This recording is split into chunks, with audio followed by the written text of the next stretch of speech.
So to put my faith ultimately in my reason, gosh, no. Put your faith ultimately in the God who gave you your rational mind. Does that make any sense? Yeah, it makes sense.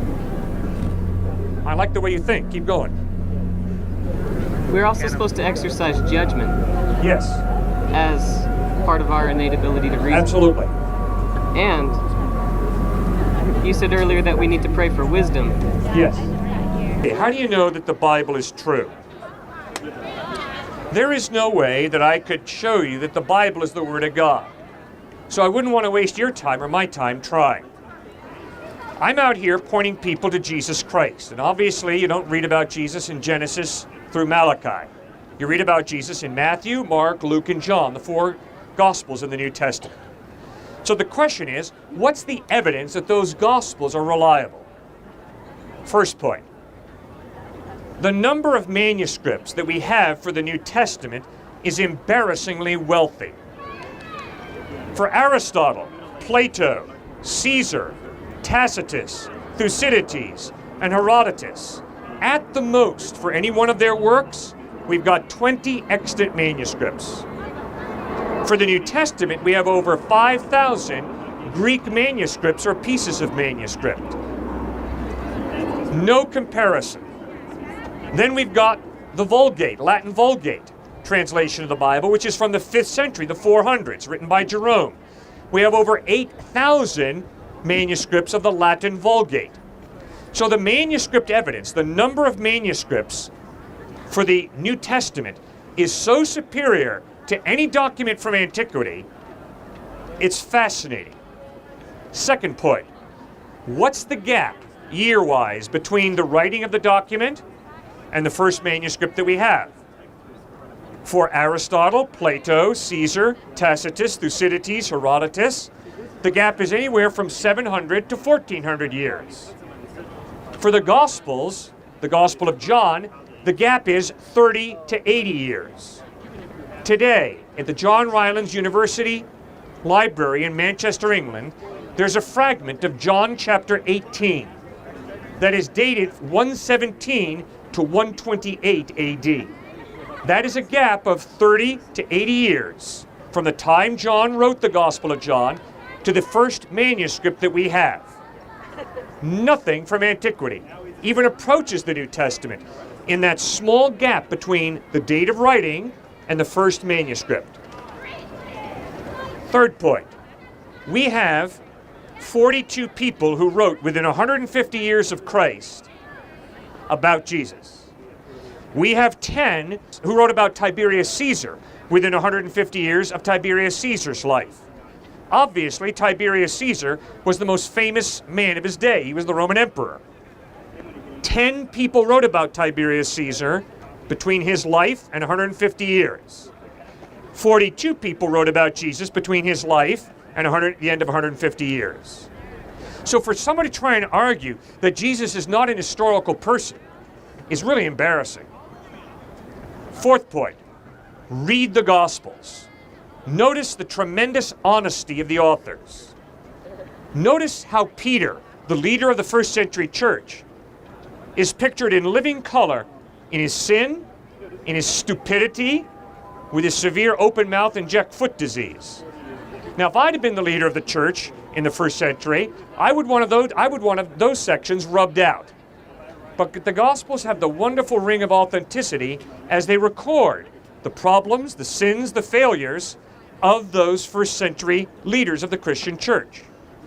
Notice also that the Gospels give us too much detail. The Gospels record that after Jesus was crucified, he was buried in a tomb belonging to Joseph of Arimathea. That's a mistake, because that means we can investigate whether the tomb of Joseph of Arimathea was empty or full with the body of Christ. And obviously, 3 days after Christ died, the tomb of Joseph of Arimathea was empty. And that is why the opponents to the first followers of Christ did not say, oh, the tomb is full. Rather, they said, the tomb is obviously empty, but you guys stole his body. So obviously, the Gospels are giving a lot of detail regarding the life, the death, and the resurrection of Jesus. Too much detail if they were a lie. When you lie, you got to be smart. You got to cover your tracks. And you don't give too much detail, otherwise people can go and check up on you. So that is why I think it's clear the evidence is the Gospels give us accurate history. So simply read the history and ask yourself, does the historical evidence point to Christ being the truth? If it does, take a step of faith and trust in Christ. Jesus says to put our trust in him, and he won't play head games. Trust has to be earned, and so far I think he's played a pretty marvelous head game with creating nature and its concrete rules, and then defying them. What is wrong with a God who created the laws of nature, changing a law of nature and performing a miracle? What is wrong with that? That's a head game. It's a head game? If he is all-powerful, why can't he operate within the laws that he creates? Well, he usually does. Usually. God has created a world where the law of gravity works 100 times out of 100. Now, if God chooses to change that law in a specific situation, it's not a head game, it's a miracle. Another question.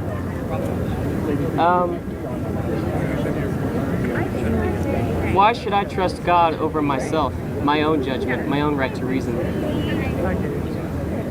Well, obviously, to some extent, you have to trust your own judgment. But you see, the question is, where does your rational mind come from? Does it come from the irrational, from non-reason? Or does your rational mind come from a rational being who gave you that rational mind?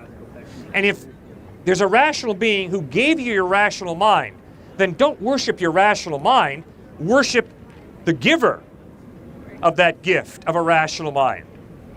Second point, the reason that ultimately I do not trust my rational mind is because I make mistakes. I dabble in the irrational too frequently. That is why, for me to put my faith in my reason ultimately is a very unwise decision. I am always trying to improve my reason to be more rational. But to be honest with you, at times I am wrong. I was wrong this morning about how to get to campus. My wife was right. I was wrong. I was going to take the wrong street. I got confused rationally about the directions to this fine campus. She was right. I was wrong. So to put my faith ultimately in my reason, gosh, no.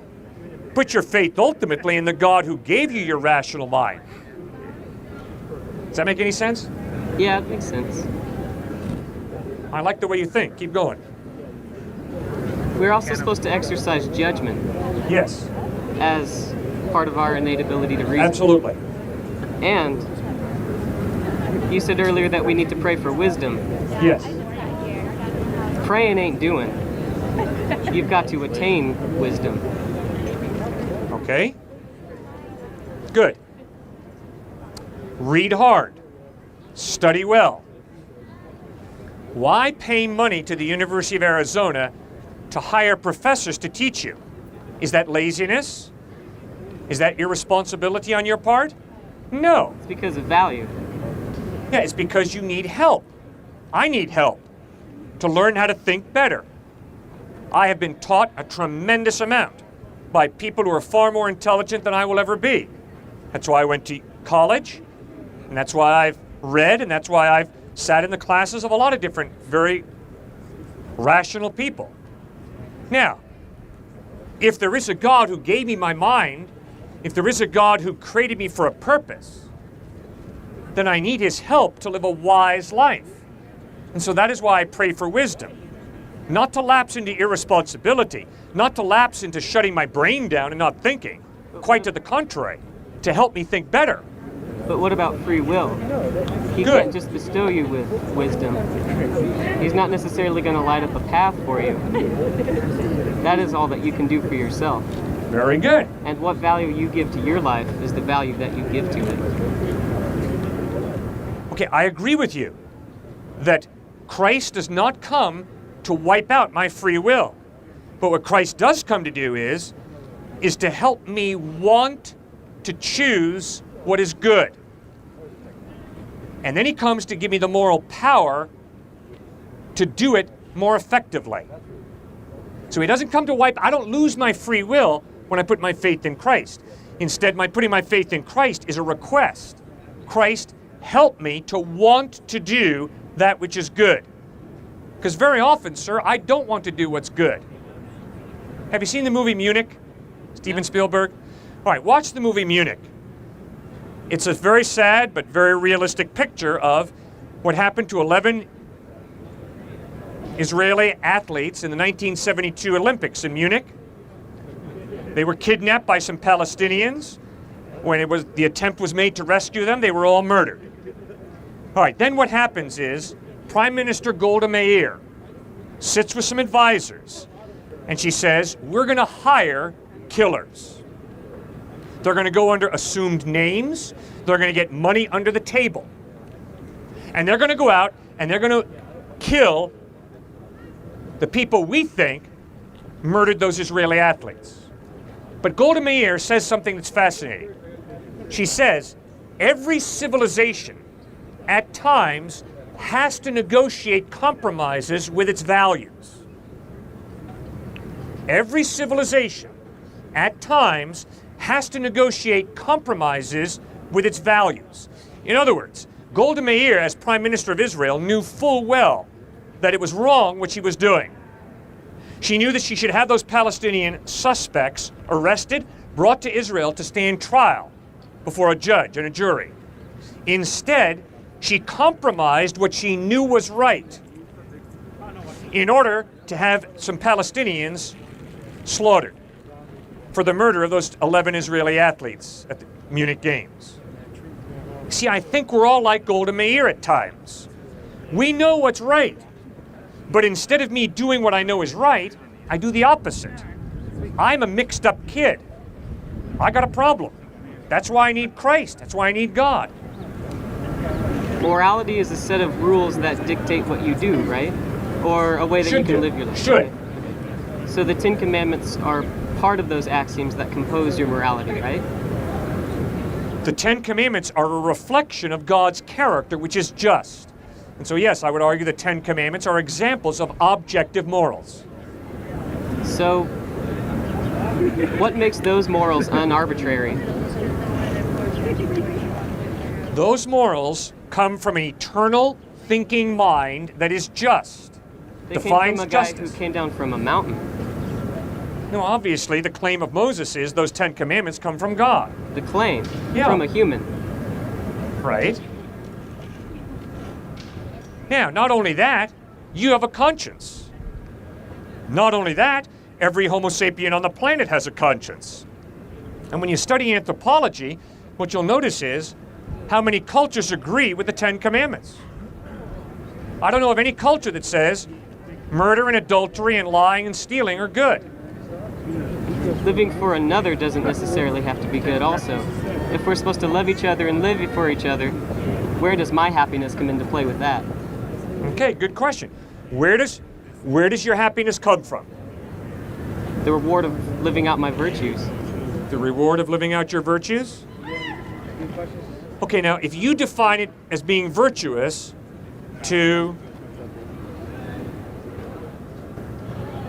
kill your offspring. I was hoping you would say that.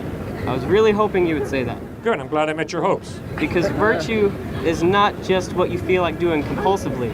It's a product of what your rational mind puts together as what should be done logically in a step to achieve happiness. You can't be happy if you can't live.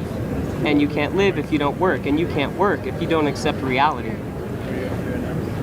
Okay, but why is it wrong for you to eat your babies? I don't have any babies. If you did. What's wrong with cannibalism? What's wrong with abortion? What's wrong with euthanasia? What's wrong with eugenics? Right? In the United States, at the time of World War II, obviously there were a lot of American scientists involved in eugenics. Okay, so why is abortion, why is eugenics, why is euthanasia wrong? Why? What's euthanasia again? Is that where you kill The killing of the somebody who's elderly. dying? Oh, killing the elderly? What if they ask for it? Yeah, exactly. It's their life. Shouldn't it be their choice? Good.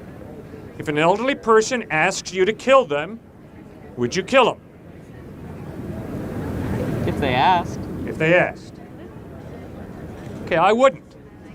The reason is because I'm convinced that life has an innate value.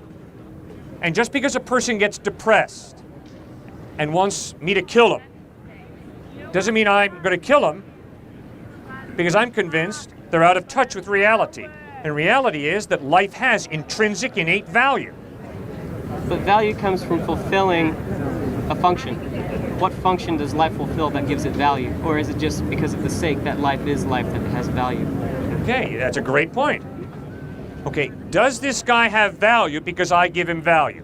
Or does he have value on his own? He has no value to me. Okay, good.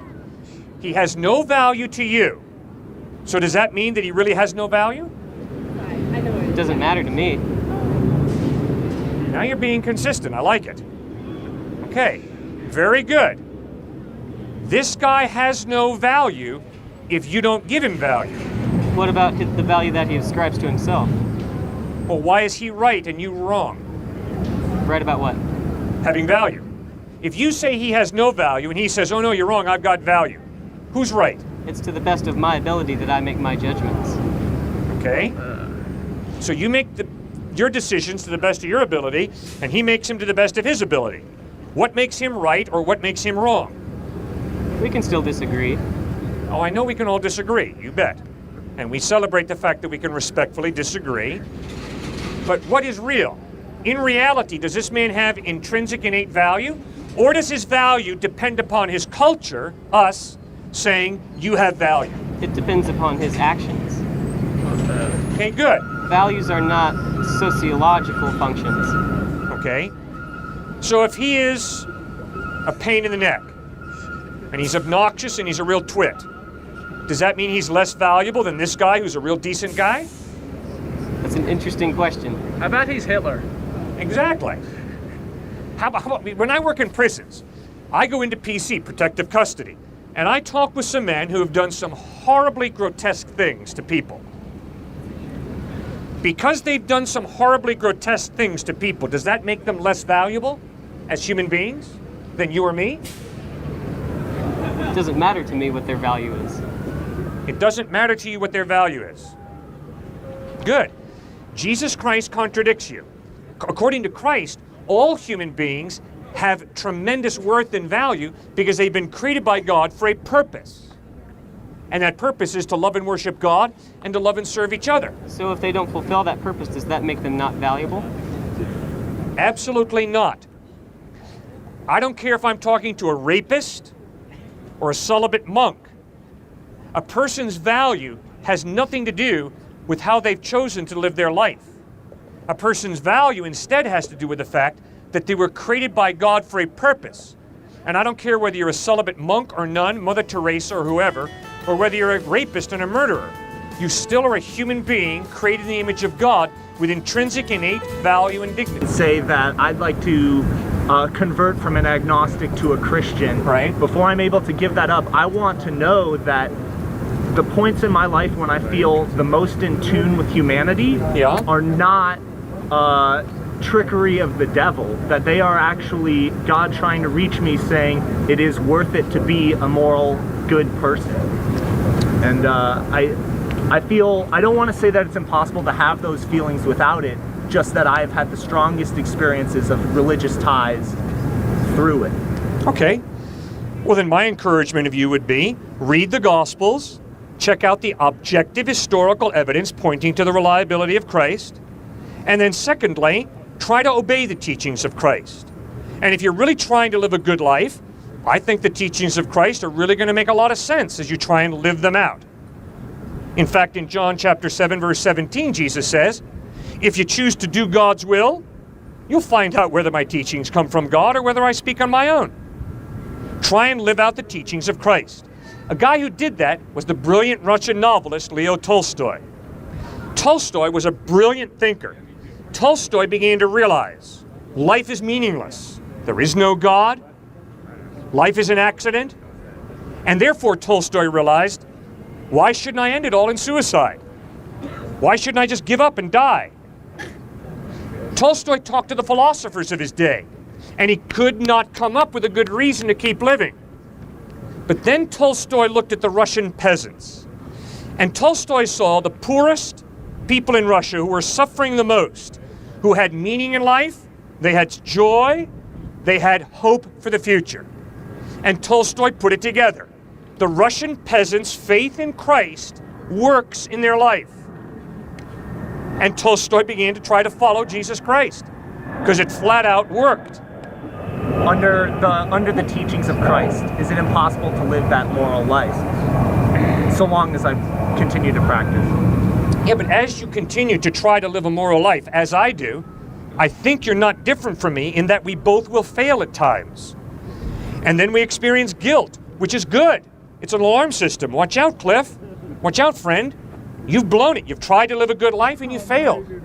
Now Christ says, I offer to forgive you. More than that, I want to live in a relationship with you and help you through a spiritual encounter with me to live even a better life with my help than you can left to your own devices. Well, that's great. Because if you and I are really trying to live a good life, we want to get better. We don't want to stay stagnant. We want to grow, don't we? And Christ says, yeah, and I want to help you grow. Trust in me, and I'll help you grow. Now remember, you said you're agnostic?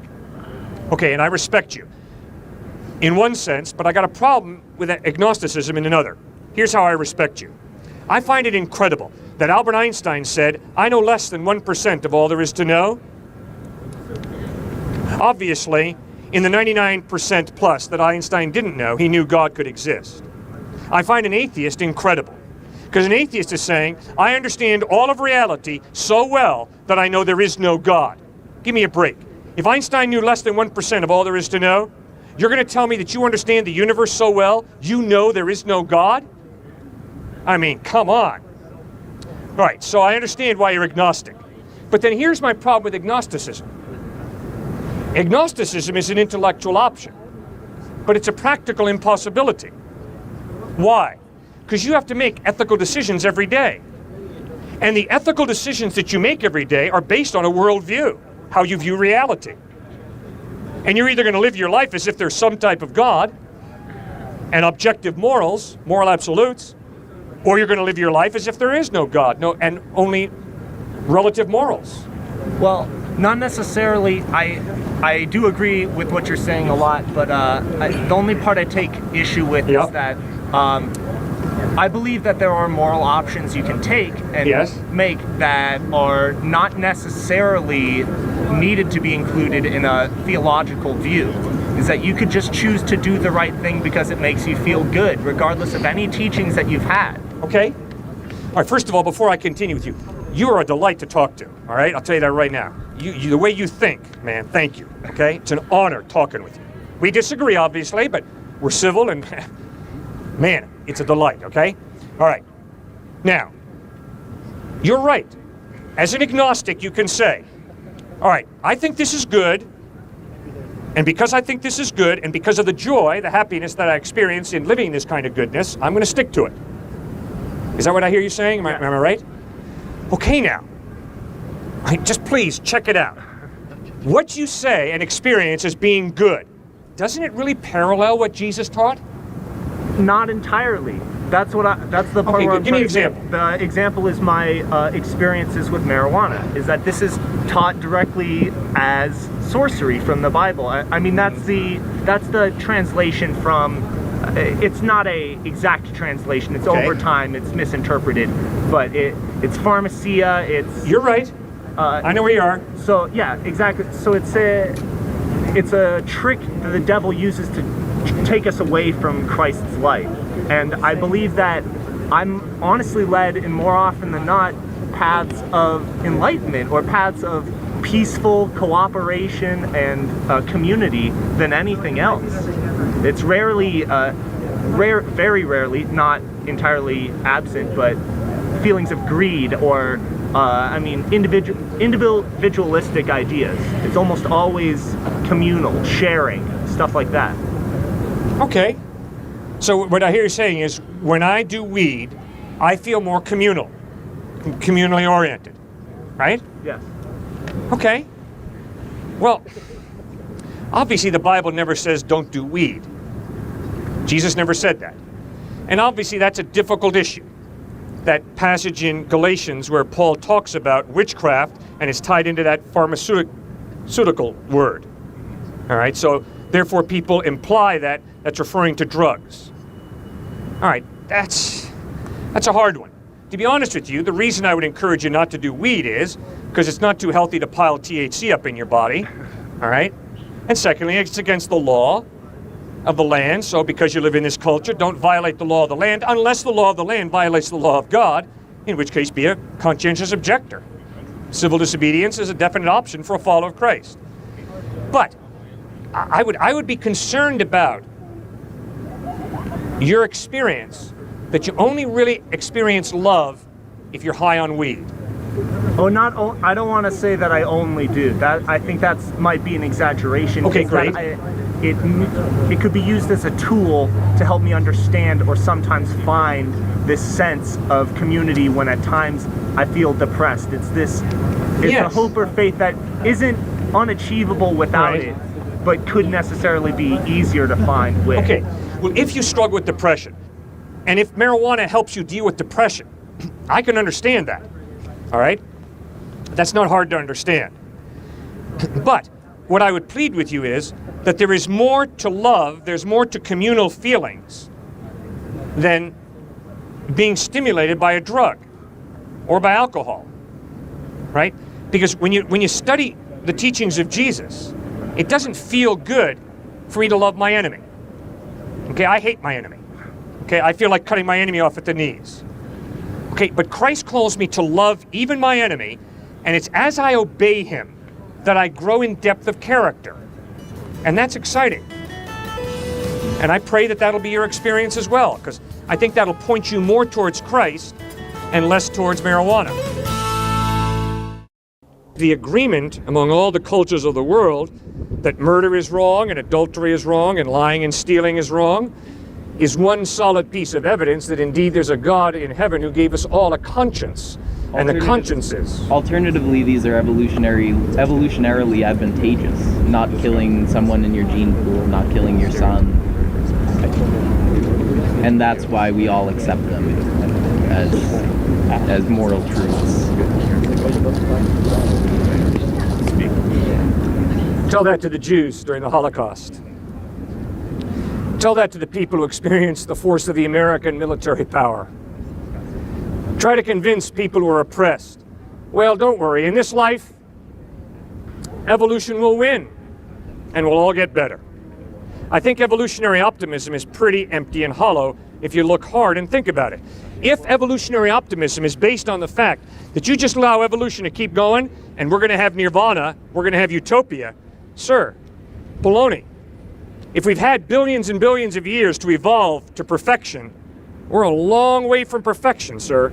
I'm not sure that we need to evolve to perfection, but I mean, evolutionarily, the Nazis are defunct, the American Empire is failing, and so really, you know, that's evolutionary karma, no? Uh-huh.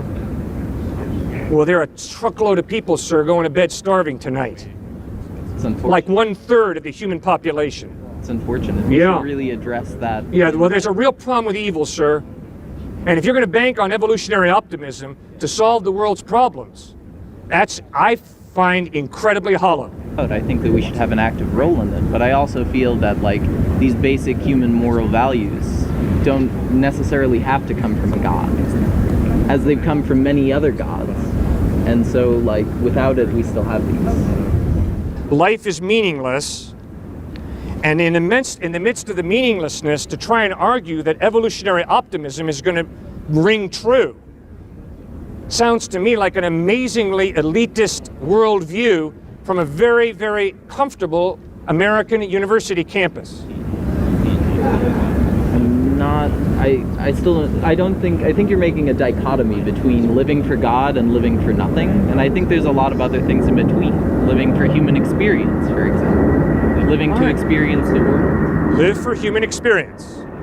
Nazi experience, white South African experience, American experience at the time of the Dred Scott decision, all experiences that ultimately create us as people and create our society today. And so ultimately we take the good and the bad and we make something of it as humans, as society. If morality is relative, there is no good and bad. Stuff just happens. I'm not saying that morality is relative. In fact, earlier we said that many of these base moral claims were universal among all of societies, all of religions, all of people. If there is no God, there is no objective morality. If there is no God, morality is the creation of the human mind. And it depends which human mind you're talking to. Be it a Nazi mind, be it a KKK mind, be it Albert Einstein, be it Mother Teresa, be it Adolf Hitler. It's all relative. So there's no real good and real evil. They're just prejudices that we have. Why this God instead of the God of the Romans or the God of the Greeks, You bet. who also gave moral stances? The reason it should be Jesus Christ, I am convinced, is because as you look through history, you will never find a person who lived the quality of life he did. You will never find a person who taught more truth ethically than he did. As Robert Coles, a psychology professor at Harvard, puts it, all the teachings on ethics over the past 2,000 years are simply footnotes to the Sermon on the Mount. Incredibly profound ethics in Matthew 5, 6, and 7, the Sermon on the Mount from Jesus. We also receive ethics from Aesop and his fables. Yeah, and a lot of those are right out of the Bible. Thirdly, watch the way he dies on a cross, loving and forgiving his enemies. That demands respect. Fourthly, his historical resurrection from the dead points to his veracity. You die and rise from the dead? I better listen very closely to everything you have to say. People talk about how a relationship with Christ deals with a personal experience, but people from other faiths also believe that they have this belief because of some personal experience. How do you know what personal experience is correct? Great question. A lot of people say to me, Cliff, what really bugs me about your Christianity is that you think you're the only one who's had an experience with God. I know a lot of Hindus, a lot of Muslims, a lot of Sikhs who claim that they have their own relationship with God. Not only that, they've built marvelous civilizations. So where on earth do you get off saying that a person needs to put their faith in Jesus Christ? Can't you acknowledge the benefits of all the major world religions? Great point. Yes, I can acknowledge that there is much good in Islam, in Hinduism, in Buddhism. All truth is God's truth. So I, as a follower of Christ, am not opposed to the kindness of a Mahatma Gandhi. No, Mahatma Gandhi's lifestyle resonates deep within me as, wow, I respect that. That's really good. When I study Siddhartha Gautama Buddha and begin to realize how he struggled through the problem of suffering, I respect the man highly. Why? Because he really struggled with a basic human fundamental question. Why is there so much suffering? That's good, Siddhartha Gautama Buddha. I'm glad you struggle with that. In fact, last year when I was out here, a guy stepped out of the crowd and said, well, I disagree with you when you say the purpose of life is to love God and to love others. I said, fine, that's cool, you disagree with me. You please tell me what the purpose of your life is. And this University of Arizona student said to me, the purpose of my life is good beer, good sex, and listen to George Carlin. And my simple response to him was, let me ask you something. In light of the fact that 1/3 of human beings on the face of the planet are starving to death as they go to bed tonight, where on earth do you get off telling me that the purpose of human existence is good beer, good sex, and enjoy George Carlin? You see, in Siddhartha Gautama Buddha was a lot more of a deep thinker than that University of Arizona student. Siddhartha Gautama Buddha saw suffering and said, you know something? Something's not right on this planet. Now I got to figure out, why do people suffer and what's the solution for that suffering? So I respect Siddhartha Gautama Buddha. But Buddha never talked about God. Buddha never talked about heaven. Jesus Christ did. And my question as a thinking human being is there a God? And if there is, how can I know God? And is there life after death? And if there is, what's the way to heaven? Jesus Christ said, I am the way, the truth, and the life. No one comes to the Father except through me. Now, who gives a rip? The majority of people who have messianic dreams we lock up in mental hospitals. But when you read about how Christ treated people, when you read the content of his ethical teaching, when you read how he died, loving and forgiving his enemies, and when you read about how he rose from the dead, you begin to realize he's not a candidate for a mental hospital. He's a candidate for you to worship. Because the evidence is he's totally credible and trustworthy.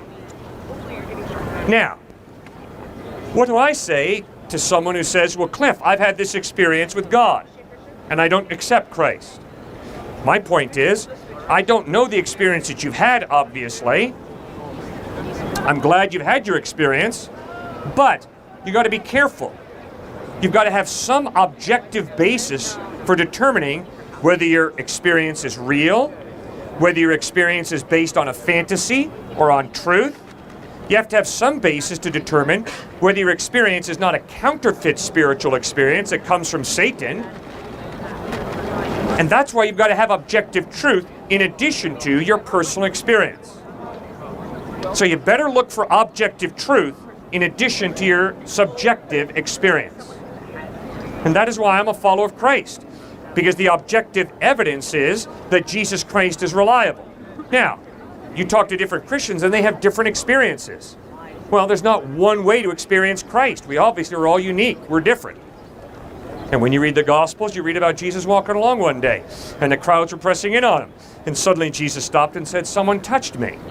And the disciples said, of course someone touched you, Jesus. Can't you see the crowds are pressing in on you? And Jesus said, no, I felt power leave my body. Somebody touched me. A woman stepped out of the crowd and said, Jesus, I've had this internal bleeding for 12 years. I've gone from doctor to doctor to doctor. They've all failed. But I believe that if I reached out and touched the edge of your garment, I would be healed. Well, ma'am, for me, that is really weird. Touching a garment? And yet Jesus saw in that woman that her reaching out and touching his garment was an expression of her genuine faith. Well, if you tell me that the way you express your faith is by reaching out and grabbing hold of a garment, I'm going to be highly suspicious of you. But that's my problem. Obviously, Jesus saw that that woman had genuine faith, and she expressed it in the way she reached out and touched the edge of his garment. So I better be careful, and we all better be careful, that we don't take our experience of Jesus and say, okay, if you're a genuine follower of Christ, you have to have my experience. Baloney. God will meet you in a unique way, he'll meet me in a unique way.